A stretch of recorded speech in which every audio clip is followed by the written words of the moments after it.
ஜெர்மனியின் வோடே நகரில் சட்டவிரோத வேலைகள் நடக்கின்றனவா என்பது குறித்து சுங்க அதிகாரிகள் ஒரு ஆய்வை மேற்கொண்டனர். இந்த சோதனை நடவடிக்கையின் போது ஒரு சரக்கு போக்குவரத்து நிறுவனத்தின் தளத்தில் பல சீன நாட்டினர் வேலை செய்வதை அவர்கள் கண்டறிந்தனர். குறித்த தொழிலாளர்கள் பொருட்களை ஏற்றுதல் மற்றும் இறக்குதல் ஆகிய வேலைகளில் ஈடுபட்டிருந்தனர். சுங்க அதிகாரிகள் அங்கு வந்தபோது அவர்களில் இருவர் அங்கிருந்து தப்பி செல்ல முயன்றனர். இருப்பினும் அதிகாரிகள் அவர்களை விரைவாக பிடித்தனர். ஏனைய தொழிலாளர்களுடனும் பேசிய பிறகு மேலும் 8 பேர் சட்டவிரோதமாக வசிப்பதாக சந்தேகிக்கப்படுவதை சுங்க அதிகாரிகள் கண்டறிந்தனர்.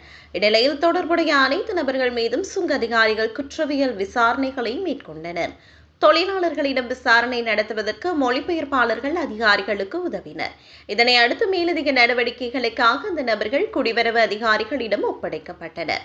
இந்நிலையில் அவர்களது வேலை வாய்ப்பை வழங்கிய தொழில் வழங்குநர்கள் மீதும் கடுமையான சட்ட நடவடிக்கை எடுக்கப்படலாம். குடிவரவு தொடர்பான சட்டங்களை மீறியமை குறித்து அவர்கள் மீது குற்றவியல் விசாரணைகள் ஆரம்பிக்கப்பட்டுள்ளன. மேலும் அரசு வழக்கறிஞர் அலுவலகத்தின் மேற்பார்வையின் கீழ் இந்த விசாரணை நடவடிக்கைகள் நடைபெற்று வருகின்றமை குறிப்பிடத்தக்கது.